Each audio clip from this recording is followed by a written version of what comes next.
Welcome to Nerdarchy for Nerds by Nerds. I'm Nerdicus Dave, and today I am hanging out with Megan, Roy, kind of Hi. Nord Games. Kind of, yeah. Furloughed Nord Games. Hi. Yeah, you do the social media and marketing over there. Yeah, so I'm marketing and community manager. So I handle all of our social media pages, ads, just general contact with people throughout Kickstarters, and then just other sorts of stuff. I'm a writer for Nord. I do like some proofreading. But everyone's got like five sub jobs and then a main class. So A lot of we've all got multi-classing. yeah, we're all super multi-classing. Like we've got at least 9 levels and other things. Perfect, Yeah. as you should. And you also put together a mean booth at a convention single-handedly. Oh, I that was when we first met, right? You just Yes. found me sweating in a corner. That No, was no. I did meet non-sweaty Megan first in that's the right. I met you at airport. the airport. Yeah. Yeah. Oh man, because I heard your voice and I'd only ever seen you on YouTube. So I heard from like across the airport. I'm like, that's Nerd Darkest Dave, and I went right over and it absolutely was. I saw the beard before anything, but that confirmed it. It So. takes up its own space of its own. Yeah, so yeah, it was me, you, and James Introcaso were all on the same flight headed to Yeah. Gamehole Con. Yep. Yep. So it definitely made the time pass for waiting for our flight. That's for sure. Mm-hmm. Yeah. It was so cool to meet both of you at the same time. I got like a little starstruck by each. So I was trying to like seem cool, like I belonged in the crowd, like, yeah, I make ads. Mhm. Super cool. You But totally belong. Dank yeah. mean, you dank mean lord. Yeah, that's gonna go on my headstone. Yeah. I was gonna say resume, but you want to leave it even more permanent than that. No, that's lifelong. Yeah. Yeah. Resume is so fleeting, Dave. Why would I ever Fleeting and stop fluid. there? Yeah. What a powerful title. So what writing credits do you have over at Nord? What have you been working? What have you worked on over there? So I've got two for now, two that are published. So we have Treacherous Traps that the hardback is coming right now from the Netherlands. And that I worked mainly on just general help with our trap generator stuff. And then I worked a lot on the puzzles section of the book. So I was a puzzle writer and editor and worked together with Andrew, the head game designer at Nord, on that. And then in Spectacular Settlements, which is our 482-page hardcover tome that's also on its way over from the Netherlands, I did, I think it was 11 settlements total out of the 48 that are in the book, something like that.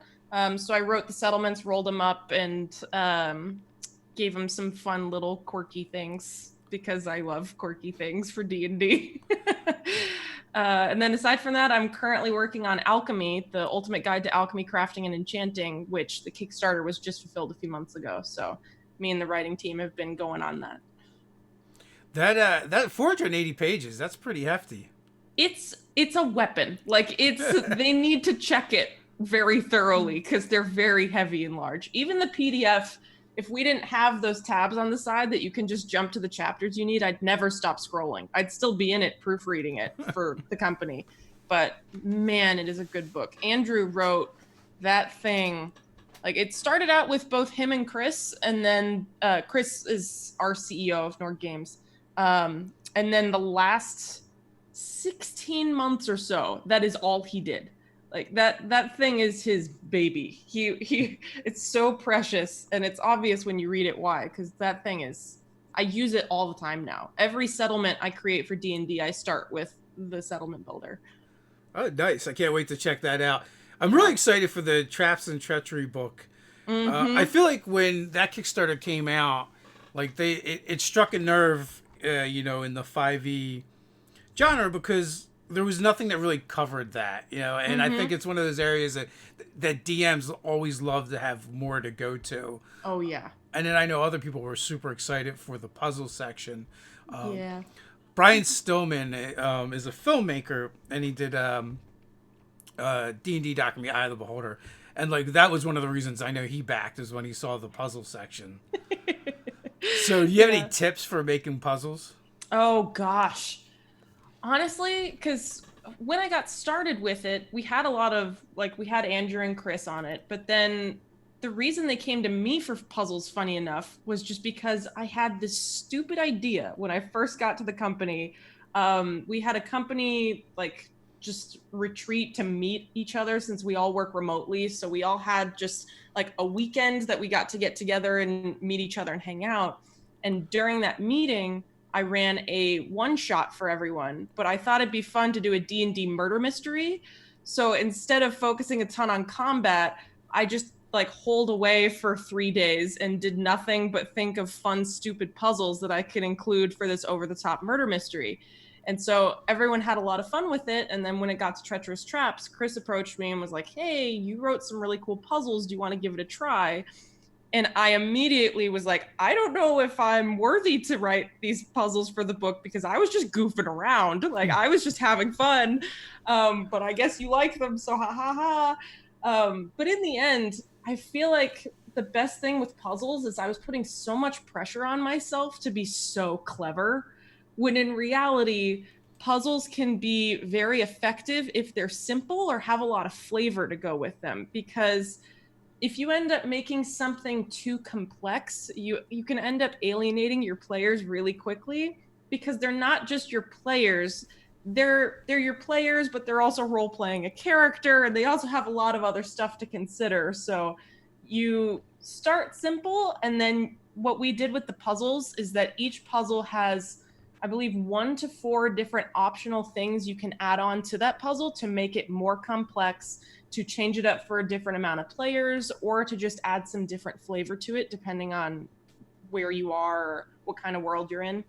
So definitely recommend just start simple, look online for other ideas. There's lots of great puzzles already out there, and then just get your brain cooking, see what's fun, and then just roll with it. I think that's the most fun I had with it. I feel like the best analogy, or the best thing to take into consideration, if you're a cat owner and you have cats, imagine buying like the best cat toys on the planet and laying them out for your cats. And only to find your cats playing in the trash and the boxes. The box of it is that hits home. You cut deep there with that metaphor, man. That's what players are. They're just cats. Yeah, it's really true. And all of your players are like cats. There's no additional analogy needed. The tiniest thing can get them so excited, and I think that's what's fun too about puzzles with a lot of flavor, or include a quirky character or something that just stands out, that draws them to the puzzle without them feeling like, oh god, we have to put together this huge puzzle. Oh, some players don't like them, but you can still make them really fun and interesting for everyone if you know what they like and can include some fun, appealing box-like cat toys.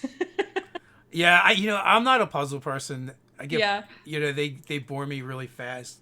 When we did D&D in a castle, Elise Tig put together like this fantastic puzzle, like involving kind of like a scavenger hunt around the castle. Oh, and, that's a dream. And like within 5 minutes, I was bored. No, you're in a castle doing a scavenger hunt. But it's not like a really not really. It was like you're looking for things in the castle to try and like solve a puzzle. So like so no, I enjoyed the walking around the castle part, and I was like throw out a stupid idea here and there. So in early editions of the game, puzzles were very prevalent. They were very much a part of the game. Yeah. But I think the problem with puzzles is they test the player, not the character. Yes. And so like you may have a character that would never be able to solve a puzzle, but it's their player that has the answer all the time. That's hard. When you're addressing puzzles in the game and putting them in a book, is that part, do you take that into consideration? Oh, 100%. You have to. Because then you have, I mean, I'm personally right now, one of my characters has an intelligence of 8. Like, I can't, she's a bugbear. She couldn't just walk in to a puzzle because Megan knows the answer and be like, I think I can put it together. Like, she can't. There's just no world where she's going to solve the puzzle. And so I think one of the ways we considered it, we actually addressed it in a section before we get to the puzzles, as we said, hey, this is probably one of the most prevalent like hypocrisies of putting puzzles into a D&D game, because you're asking people to be someone else but use their own intelligence, because you can't, it's hard to separate the two. Right. And so something with that is that we just addressed that inherently puzzles are going to test your players a little bit more than they're going to test the characters. And sometimes it's okay to just let that be. But also there are puzzles that are simpler, or there are ways that you can simplify the more complex puzzles to where maybe they don't just test intelligence. Sometimes the puzzles are strength based, or they're just in general, like once you figure out what to do, there's ways to participate in the puzzle that aren't just, hey, be smarter. So for example, like one of the puzzles we did was a tipping floor. And me and Andrew went back and forth on this one a ton, just because it could get really complicated really easily. But there's a floor that is on a bar running through the center. And depending on where a player is standing, it adds like a different number to the weight of each side of that tilting floor. So if you're standing really close to where it pivots, it only adds +2 to one side. But if you're on the far end, that would tip it more, so it adds +10. So even if after you figure out that the floor will tip more or less depending on where you are, you have to actually get through it and maneuver everyone through the obstacles together. So there's ways to participate aside from figuring out the aha moment. And then there's also just other puzzles that are, in a way, easier if you're stupid, because we thought that that would be fun, is if like there's a puzzle with a bunch of distracting things, but the solution is really easy. So that way maybe the idiot character could be the one that solves it in the end. So we tried to vary things up a lot to take that into account. So, we kind of take a couple things into consideration in our group. Mm-hmm. So one of the things is, like, it's always easier to role play down intelligence. It's virtually impossible to role play up, right? Oh, yeah. Especially, you can't just magically be smarter than you are. yeah, exactly, right? And then, I mean, sure, you can do things sound smarter, but at a certain point, especially when you're talking about the game and you have a character of genius level intellect, Mm-hmm. there is no faking that. Mm-mm. So when it comes to puzzles and stuff, that makes it a bit harder. So what we kind of do is sometimes we'll allow our players to rely on the collective consciousness or collective intelligence of the group, and just attribute it to the really smart characters in the That's group. great. So it kind of like it gamifies it, but then also gives them the chance. Like, we've also discussed other things, like, possibly with those smarter characters, give them no clues. In modern times, you could even be like, hey, we usually don't allow the phone at the table, but pick up your phone. You can Google for a minute, and put the timer on or something. Yeah, and I think that's an important point to touch on too, is just that at the end of the day, you are playing a game. And puzzles are fun because they can be a really fun aspect of a game. And if you let role play and reality hinder this one area of the game just because I'm genuinely not smart enough to do that, or my character's too dumb to do that, once you let actual intelligence get in the way, thinking of other ways to get around it to still let people have fun with it while still letting them play their characters is really important. It's always the really tough part, is balancing the game versus the role play. And we've definitely have had many discussions and arguments at the table over this. Well, because some of our players are like, oh, you should have to role play everything, right? So if you're a social based character and you have those social skills, it's highly dependent on the player. But then, the counter argument to that is, well, the fighter doesn't actually ever have to really swing a sword, nor does the rogue actually have to really hide. They get to just roll a die. Yeah, and that's I feel like it's also so important too that people playing D&D can be whatever they want regardless of what they are in real life. Like, don't let, like, if you're actually a dumb person, why not play someone that's really smart?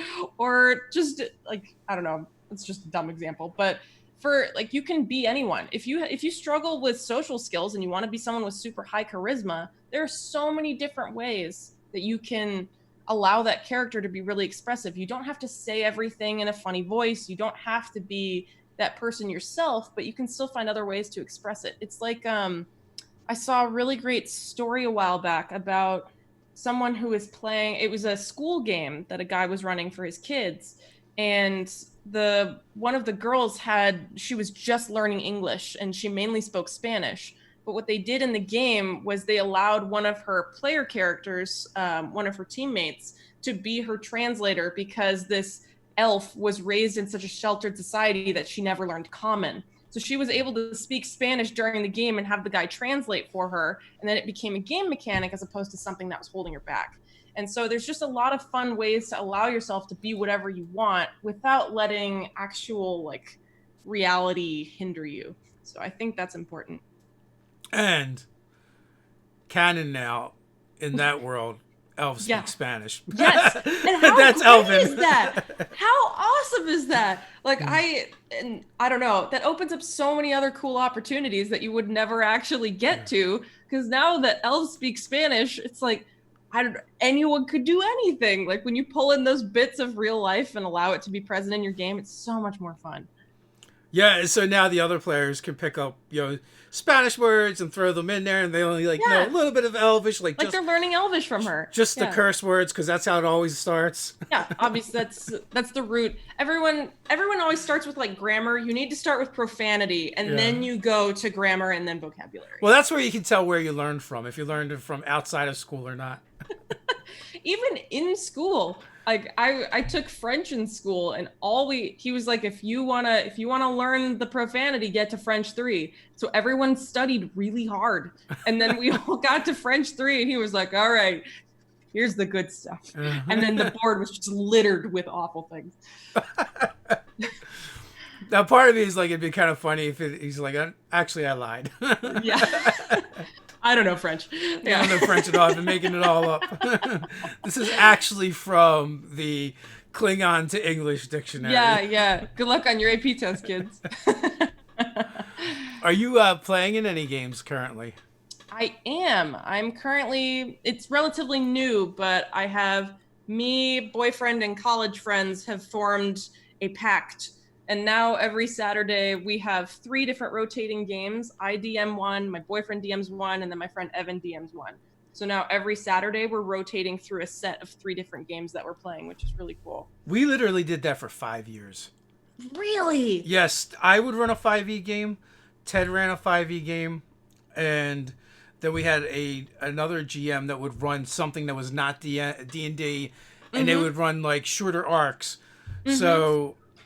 And it's the only time we've ever finished campaigns and taken characters from level 1 to level 20 by doing that, because it just like, you never got burned out, even if you had a bad month at this point, because that's what it is. If you have a bad month, then you soldier through it, and by next time you kind of reinvigorate it, and you get to play in some games before the next time you run. Prior to that, we would just totally start campaigns, end campaigns, and we would never finish them, and all these poor characters, these fictional characters, just left in limbo, and their fate's undecided. Oh, that hurts. I mean, it's totally normal. I think that happens all the time. But yeah, this system, I don't know how we're going to play D&D the same again, because it's perfect. I have 3 weeks to plan for every session. What a gift. Yeah. Man, it's so much fun. They're getting so much lore. Like, because I've been building this world for a long time, but now I drop things in and it's like complex, but you have time to plan. I'm not just shooting from the hip anymore. I get a little bit of time to plan, so it's nice. Well, and now you made all those puzzles too, so you can like start dropping them in your game. Weird too, I have this strange thing where I always feel like if I grab something from a book, I always want to try and add my own flavor to it. Oh, there's a bug on my screen. Hold up. I got it. Anyway, I have this thing where if I get something from a book, I always want to add my own flavor to it, and just because I want to make it feel like my own. But then I was looking for a puzzle for my group for this Saturday, funny enough, and I was like, I don't know what to get. Like, I gotta get to writing some puzzles. And I was like, I wrote puzzles. Like, I have them, but still, I was looking at the puzzles I wrote, and I'm like, what can I do to add a little spice? And I'm like, it's already my spice. Like, I don't need to add anything. And so it was. How do I make this puzzle that I made my own? Yeah, I know. It was such a stupid. I was laughing at myself, but I still, for some reason, have that urge to be like, but I didn't write it specifically for this, so there's gotta be a way. So I don't know. I'll just end up pulling a few out, but yeah, it's just this strange, like, I don't know. It's weird to see a book for Nord that I've put stuff in. So still, when I see my name, I'm like, no. I just like, I partially don't believe it still, but it's really cool to see. It is, it's definitely something different, and so one of the problems that we've kind of run into, me and Ted, is, we've made so much stuff on the internet just in videos, but we're like always making it together. So then we're like, oh, I can't use it with our group because the other person's the player, right? Yeah. So you have to make up new stuff all the time. Yeah. Oh, that stinks. You're so close to having endless original content, but you two keep each other in check. Well, so we have like we got our store. We've got like 30 some products in there. So now what we do is I'll pull that stuff out for when we run our monthly fan game and run them through that stuff. That's awesome. When I was in a and that's stuff, and even though it's like our stuff, but it's not our stuff, because a lot of it was like Megan R. Miller. If you don't use the R, folks, you won't find Megan. But Megan is a novelist, and they write for us a lot of times. We actually have them on retainer now. Oh, cool. And we would give Megan one of our videos where we create something and be like, hey, here's a bunch of things that we'd like to see in a product. Use this video and make the thing. So it was kind of like a cool way for us to get our content made, and then have someone else put their spin on it. So when I pull that stuff out to use it, it's like, oh, this was inspired by something we did, but it's still different. It still has someone else's flavor to it, which is really cool. That's awesome, and that's such a cool way to go about it too, because usually in videos you're really fluid and you're just kind of spitballing ideas, and even if you have a loose script ahead of time, it's always fun to see what comes up in the moment. So it's cool to see just the seed of an idea grow to be something more complete with someone else's input, because I think that's a fun jumping off point. Yeah, and also to kind of like sometimes to just see where they take it. You're like, oh, I would have never thought of that. That's a great idea. Yeah. Oh, I love doing that stuff. It's like when you get an art commission and they're like, here's the loose stuff, everything else go crazy. And I'm like, oh, is that so? The one of them is the Planar Zoo. And the Planar Zoo? Yeah, and the characters wake up in the humanoid exhibit. Oh no. So yeah. Oh, that's great. I ran that a bunch of times at the Indiana Castle. And like one of the things that Megan included was the gift shop. And the gift shop doesn't actually appear anywhere in there, but items from it do.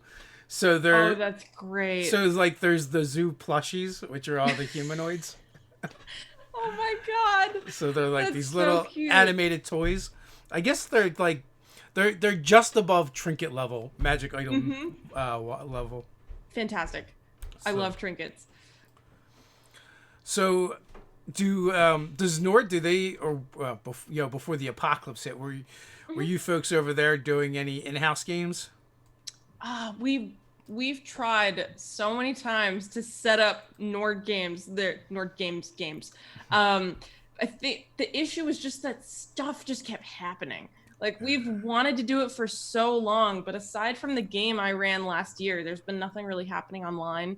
We've talked about getting one going mid-apocalypse, so it's possible that one could still happen, but things just got so crazy. Chris is like, I can't. I have too much work to do. I laid all of you guys off. Yeah. But really, though, like, Chris stayed on. Like, he's still shipping stuff, going into the office 3 times a week. That's what I mean. He's got to do all the work. Yeah. So he's got to make dank memes. Yeah, I know. Now he's the dank meme lord. If only he was just a squire before now, and now he's left all alone. Oh, the poor man. But it's I don't know. It's just the way things went. I hope we get one going, but it's man, it's crazy how hard it is to find time to get coworkers together outside of work. It's Yeah, nuts. It's like we all have lives or something. So go weird. figure. I know. So was you said your boyfriend's running one of the games? Yeah, yeah. So his is he's created his own like so he's doing Star Wars, but he's adapted it to 5e.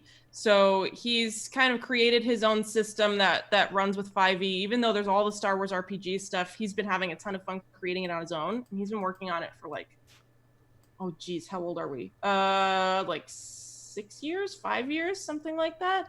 So Well, he's got loads of stuff to throw at us. So we play that one once every 3 weeks. And I'm currently playing a very, very blunt and angry Ewok lady who her name's Mo.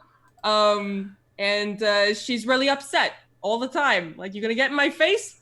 I got lights. I can mess you up. All right, get out of my face. Like she's the most non-Jedi Jedi in the world, and I adore her. So I really, really am excited for 2 weeks from now. we played a Star Wars game, and my son played in it. He played an Ewok Jedi. Oh, perfect. Yeah. Yeah, although our GM was very, very canon heavy, so he didn't like Oh. that too much. Oh no. Oh man, Matt's the opposite. He loves stuff that's Yeah. totally like off the wall, totally wrong. Like we are we the game started and the first thing we learned was that we didn't pass our test to become Padawans. And I am like we're all so bad that we are the most loose like definition of force user Jedi that you could ever have. So it's just this group of nobodies that's trying really hard to do well so they can retake their Padawan exam. And it's just hilarious. No one is good in our group.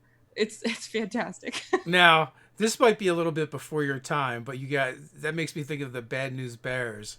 Oh, I know Oh. Bad News Bears. Okay. well, well, I'm look, with I you. watched that when I was a kid, but they might have remade it too. No, I think I watched. No, all my siblings are a lot older than me, so I'm Yeah. not even an honorary member of my own generation. I'm like totally behind.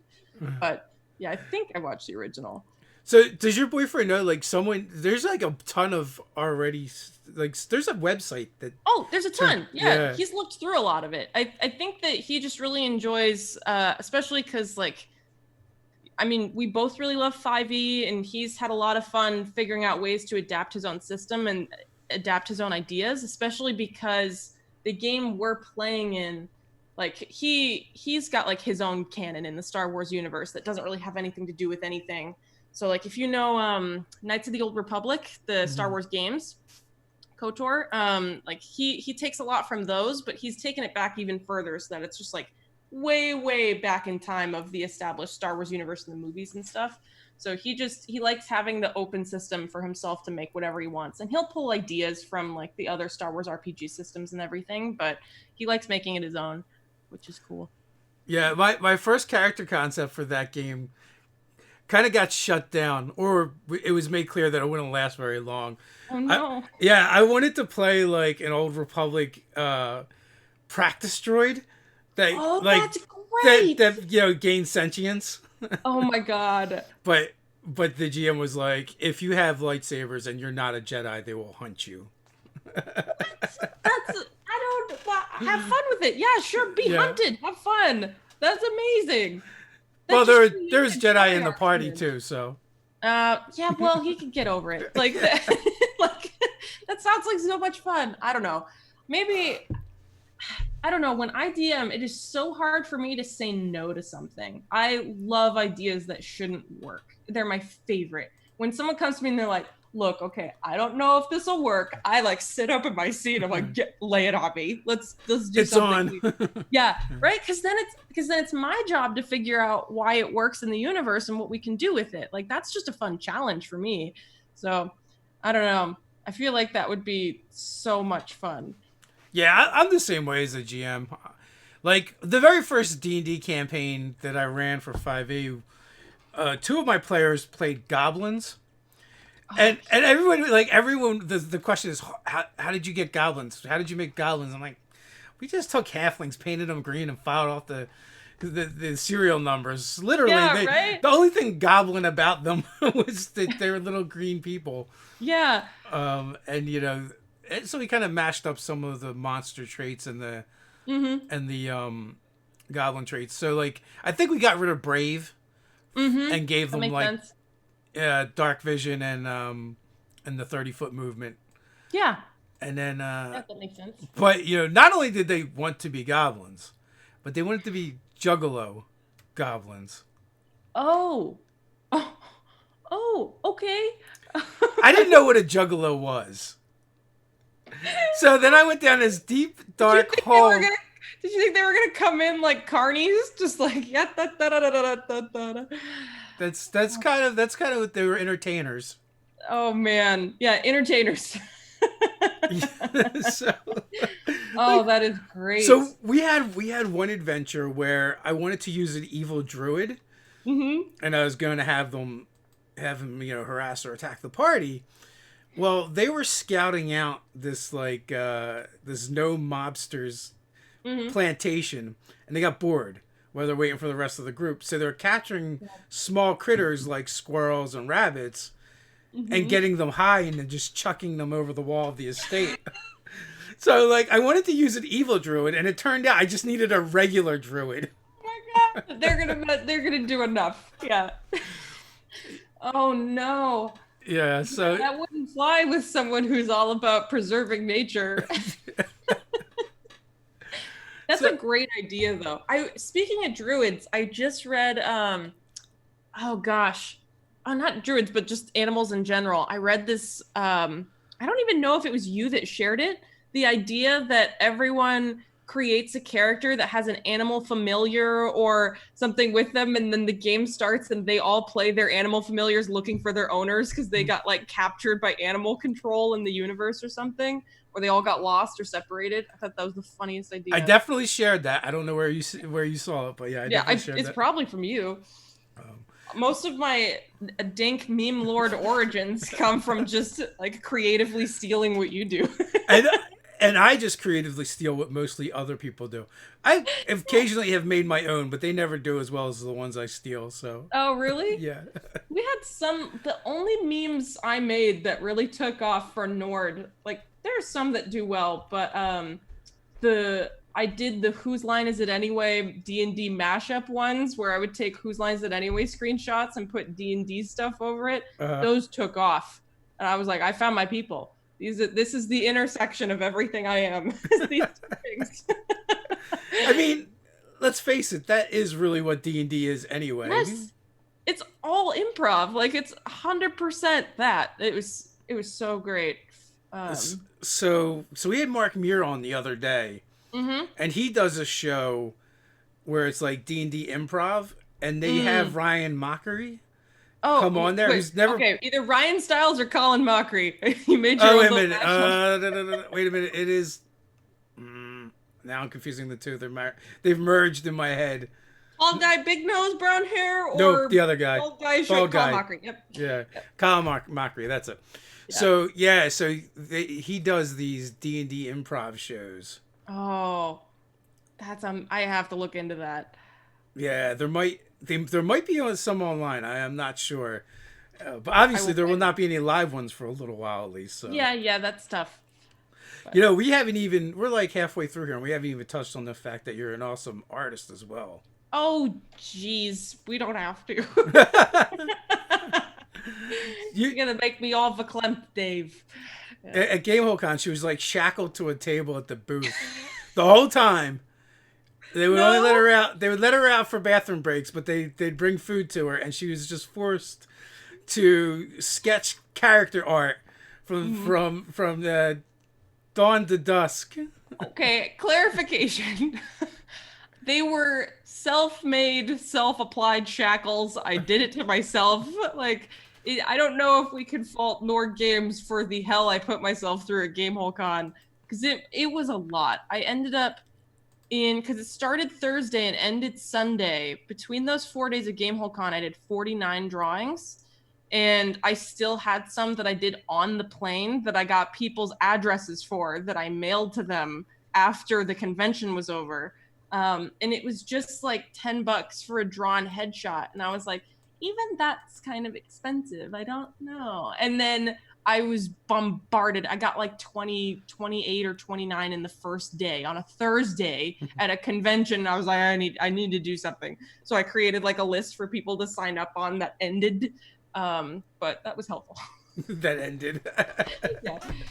Ooh, it was a lot, but it was so much fun. I love doing that kind of stuff because we're better to ask people like, hey, do you want like just a quick drawing of your character? Because everyone wants character art, but it's tough because it's expensive, and it's justifiably expensive. Like that's a lot of time and effort from the artist's part, but not everyone has that kind of money. So just like a quick sketch that you can get out and give to them in the moment is really valuable. So it was cool to see how many excited people there were. There was a very, very adorable 9-year-old boy who his dad came by and got a sketch for him by surprise of his ranger with his fox pet.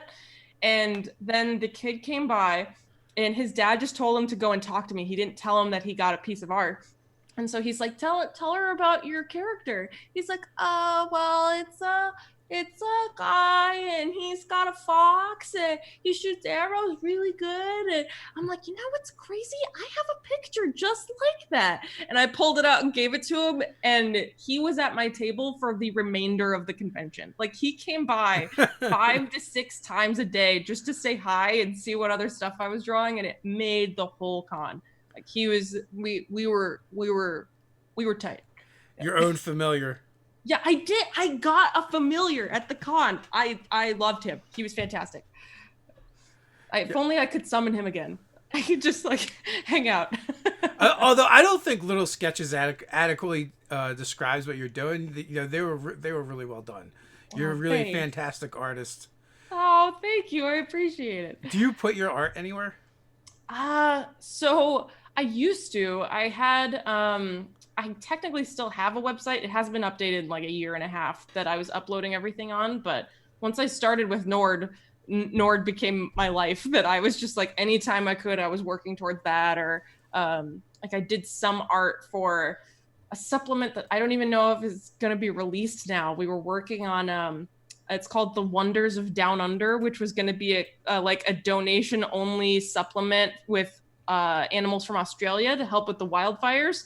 And that kind of got dwarfed by the whole world becoming a wildfire. And so we never really finished it. But me and Ralph, our art director, we worked together on creating that. So the last art I did was for that. But I'm hoping during furlough quarantine times that I can get back into art. I was nothing better to do. Huh? Nothing better to do. Yeah, I guess so. Although I've just been like, there are times when I feel so motivated and so creative, and I wake up and I'm like, I'm gonna crush today. I am just so ready to take this new time that I have and just like run with it. And then I play Animal Crossing for 6 hours and I bake bread, and that's like the most I get done in a day.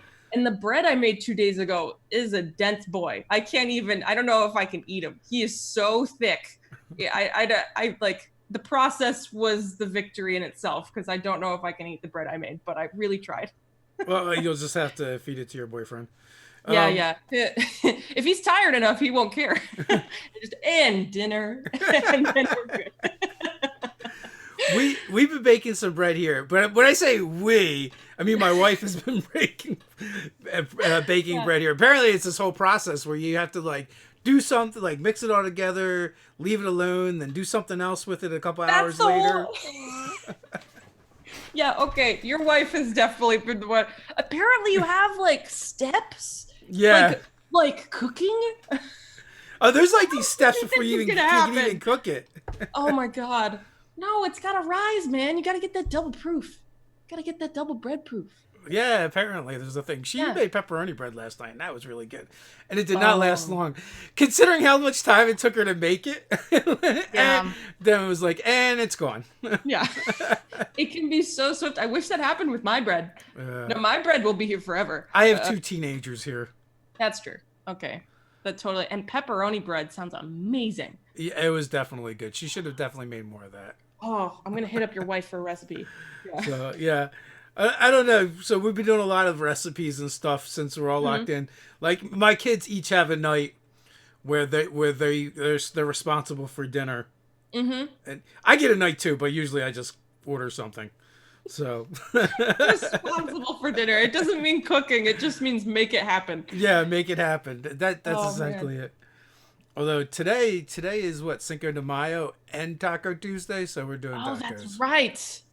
Yeah, I saw someone post online like let the fourth be with you, like may the fourth be with you, and it's Baby Yoda. And then the next day was may the tacos be with you, and then it was just Baby Yoda just like showering in tacos, and I'm like that's it right And then there. tomorrow is Revenge of the Sixth. Yeah. Oh, So, just a yeah. good span of 3 days to be alone in your apartment. Yeah, Oh, although it's starting to get nice out now, so the weather's starting to break. oh, where you are, maybe. It's hot as hell here. I'm roasting right now. Oh, We get a question from that one lazy guy, and that one lazy guy is from Australia, I believe. oh hi, Fred. Sorry if the topic was already come up here, but are there any Nord game products coming up after the apocalypse passes that you can talk about? If not, are there any products you want to make? Ooh. Well, there's definitely Nord Games products coming. So there's Spectacular Settlements and Treacherous Traps are coming simultaneously. They're both on their way. And those hardbacks are going to go on sale on the website pretty much as soon as we have them and as soon as those Kickstarters are fulfilled. So I'd say coming weeks, keep an eye out because those are very cool. The PDFs are already on sale. If you go to Nord Games website, you can snag those right now, and they are so worth it. Especially, I like having the PDFs and the books now because I'm very much still a tactile D&D book person, but having the search function and being able to like copy paste stuff to make my own info on my own like pages to print is super useful. So for these books in particular, they're really nice to have the PDFs if you can swing it. Um, Aside from that, the next in progress thing is the Ultimate Guide to Alchemy, Crafting, and Enchanting, which is the Kickstarter we just did, which is going to be a lot of fun. It's a new system of crafting for D&D that isn't just like, hey, you make the thing. There's a lot of customization involved. You can get materials from the beasts that you kill that have actual impact when you use them to create potions. And then there is a section of over 200 new magic items at the end that's going to be able to just they're so fun.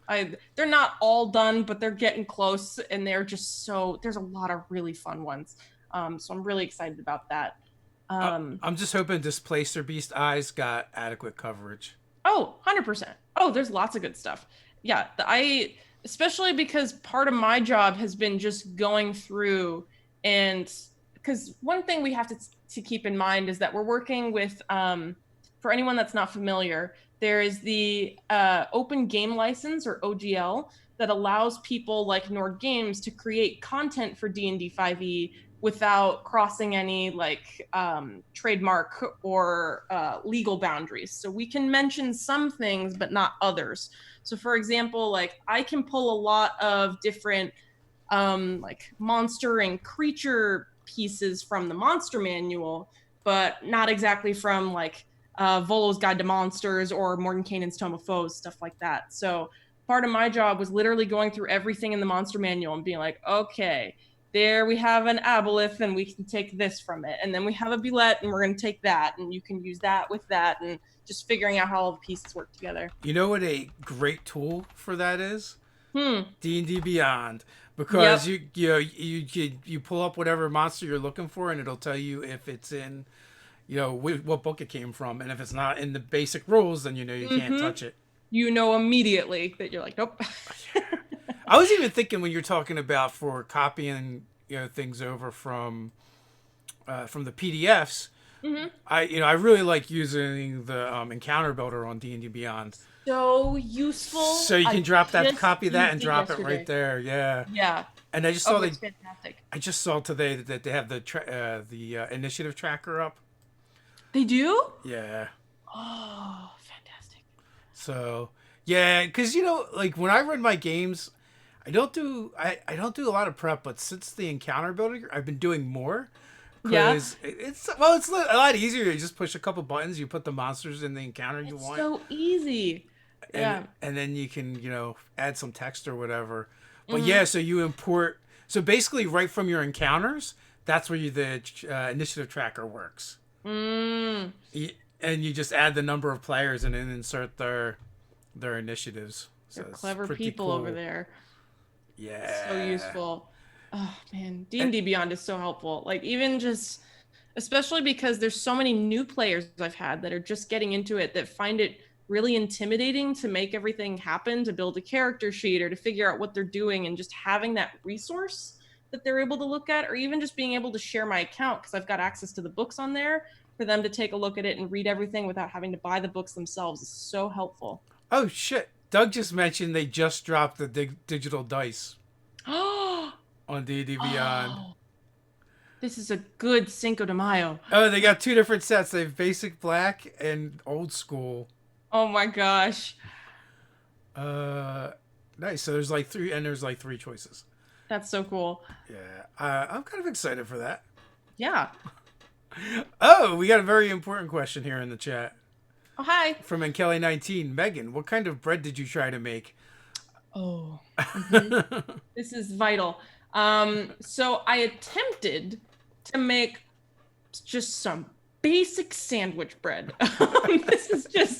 This is some plain disappointing. Here, in fact, I'll do some show and tell. I Uh, have some, so usually, I know you expect for our guests to bring out D&D things, the show yeah, or gaming stuff. We're gonna bring out bread. but y'all didn't expect bread. Here we go. So. Talk about your random encounters. Yeah. So this is Lofus. He is the remaining half of my loaf of white bread. You can see by the texture of the crumb that he's a very dense boy. And he definitely, I think he overproofed a little bit because we can play the where did the bread tin stop game and it is right there. But his flavor's good. We have some work to do. But yeah, I've made bread before, but this time, and it's come out much better. But this one needs a little love. I don't know. I like the dense bread. I like something that's got a little heft to it. Thank you. No, I don't know if you want this kind of heft, but thank you for your positivity. Matter of fact, this morning for breakfast, I made using the bread my wife had made. I had made I don't know. Some people call them toad in a hole, and other people call it an egg nest. Love, love, love. Yeah, and I like it because you can slice it a little bit thicker. Mm-hmm. Mm-hmm. Came out really well. Oh, that sounds amazing. They did in Korea, they have like street food stands that do very similar like toad in the hole egg bread, but they just call it egg bread. And holy cow, it's only $1 for one. I just want all of it. I could have spent all of my money, time, and the rest of my life dying at an egg bread stand. They were so good. Egg bread stands, nice. Yeah. Yeah, it was right next to the they would have egg bread, and then right next to it was like a hot dog stand, but it was like a Yeah. corn dog stand, but Korean corn dogs are just on a totally different, they're covered in so much crap. They're just like insane corn dogs. Between those two, I could have died there. They were so good. So, do you speak Korean? Oh, very, very, very, very little. I learned for the first, so I was there for 2 years, and I just got back. It's almost been a year since I got back to the States. But I studied solidly for the first 6 months, and then it helped that I was teaching English at Kia and Hyundai. So I was teaching adults anywhere from like 40 to 60 years old how to speak English, and then they would just get really upset and refuse to speak it and speak in Korean to me. So that helped my Korean. But Man, I have a lot of difficulty learning languages, so I just like it was hard for it to stick. And what has remained is stuff that I had to use day to day, Hmm. but I've lost a lot. It's really upsetting. I won't judge because I struggle with English. Yeah. I'm like fluent in gibberish, and I so But with you're doing English. great right now. I understood everything you said. Perfect. Yeah. Yeah. Most. Yeah. Almost everything. Yeah. Oh, sweet. So what about dream projects? What would you like to see Nord produce that you could work on? Ooh. Oh gosh. That's a toughie. Honestly, like there's so much that there's so much that Nord produces that is already this is such a lame answer, but I'm being really honest. There's so much that Nord produces that really is like kind of a dream product for me. Like getting to write puzzles is always something that I've really enjoyed. Alchemy is amazing. All of our bestiaries I think are so cool. Dreaded Accursed is also on its way being shipped over. I forgot. Ultimate Bestiary, the Dreaded Accursed, there's so many, is our newest bestiary that's also coming over. The PDF's on sale and the hardcover will be on sale real soon. But I love using those because they're so versatile and add so much cool lore. I think if I were to do anything else, um, I would love to take a stab myself at like just some different like NPC books or bestiaries, just because I've had so much fun creating weird crap for my own homebrew world that it'd be a lot of fun to give that some structure and to include some of those, or like I don't know, even I don't know. I think that Nord has so much great content too that's its own that it would be nice to at some point pull that all into its own Nord universe, because we get asked a lot if Nord has its own like established world that these things come from, but I think there's a lot of cool creativity that could come from having our own established thing that isn't just an asset for 5e, I guess. But who knows if that'll happen down the line, but I think it'd be a lot of fun to work on. Well, a lot of the Market the pieces, crap out of it. Yeah. yeah, a lot of the pieces are in place. You know, you mentioned NPCs, and I know what is there? There's like a warfare NPC. We have Ultimate NPCs Warfare and Ultimate NPC Skullduggery. Yeah, Yeah. and Doug loves the skullduggery. That's so much He's fun. written a bunch of articles referencing that. K, Doug is great. Doug is a huge admirer of your dank memeness and social Oh, marketing. Doug. Thanks, buddy. Yeah, I try. Sometimes it's most of the time it's me looking at my computer going, that's stupid. And then I post it. Like that's 80% of what I do whenever I'm posting stuff on social media. Yeah, that I do the same thing. It's like Yeah. that's stupid. That's funny. Will this piss people off? And you push the button. It's like as you're saying it, well, this piss people enter. Yeah. Oh, I guess too Yeah, late. yeah, it really did work. So Yeah. K May or K Mo, Mm-hmm. did you get to play D&D with locals? I lived in Bangkok for a while, and it was some of my favorite times to play with the Thais, and they seem to get so engaged and fall in love with the game. Oh man, I didn't get the chance to play with like I did play while I was there, but the people I ended up playing with were Americans that were there on they were expats that were there through the military. There were a few times when like for example, a few of my friends from Korea we got to play together, but they like the few Korean friends I'd made there, their English was so fluent and they'd like lived abroad that I mean, it was awesome to play with them. They are Korean, but on the whole, I didn't have much of like a cross-cultural experience of playing D&D with people that hadn't already been introduced to it. It had kind of already been established that they played and liked it. But man, some of my best games were over in Korea because also I think for me it became a really nice escape because so often like where I lived in Korea, I lived with my brother. We both were teachers there, and in our part of the country, there were no other foreigners. So during the day, if I wasn't speaking English with my brother, I was speaking really bad Korean, trying to make a living where I was. So for me, D&D and getting out every 2 weeks to go play with them was like like a sigh of relief, get to be creative and like get to think in English, escape. So for me, that's what it was. But I bet that was a ton of fun in Thailand. That must have been awesome. Um, let's see.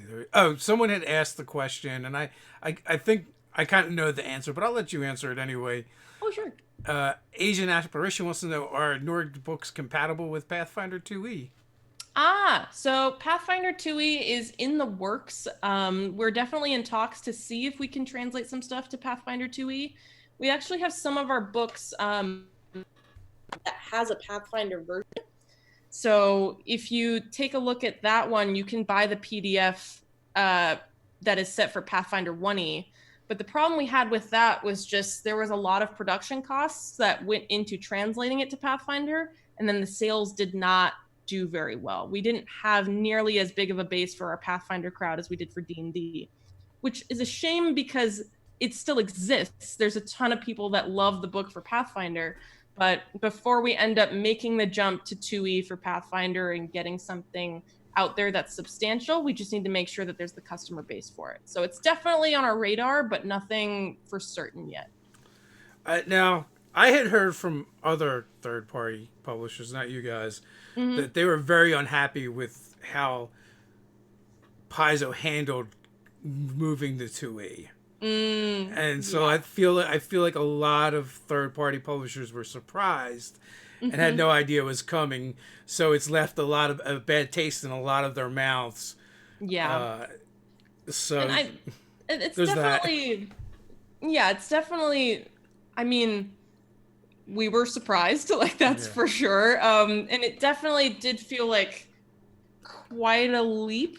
That was pretty unexpected, but it wasn't necessarily like we're not against working with them or creating something for Yeah. Pathfinder 2e. It's just definitely taking a lot more time because it was so sudden, and there's a lot of talks with them about, hey, what are third party publishers allowed to make for Pathfinder 2e and what can we reference or not reference, or like it there's just a lot more that has to go into it. And then on top of that, we have questions from people on if we'll make books for Pathfinder second edition, but those questions aren't as frequent as you might expect. It just doesn't feel like that customer base is there to really commit to that leap yet. So Which is it's a not. big thing. There's literally no point in making books that people that aren't going to buy. So Yeah, it's like if we had the money to do it because it was the right thing to do and just like jump in and be like, you know what, this book needs to be made, whether it's bought or not, we believe in it. Like, I wish we could do that for a lot of things, but unfortunately, it does have to come down to will people buy it or not.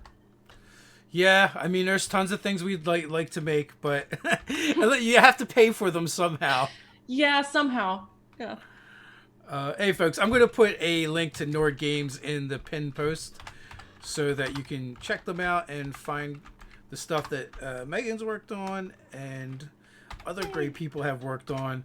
It's actually in the Holy Trinity for us at Nerdarchy Mm. when it comes to third party publishing. Kobold Press, Frog God Oh Games, God. and Nord Games, in no particular order, are kind of our go tos. Mm-hmm. Yeah, I mean, especially because like Chris, our CEO, used to work at Frog God Games. We have a really close relationship with both of them, so it's a very symbiotic relationship. Anything that one person does lifts the community as a whole. So we're very much into just in general being very supportive of each other, and it's nice to have that really good working relationship with two other really big, awesome companies.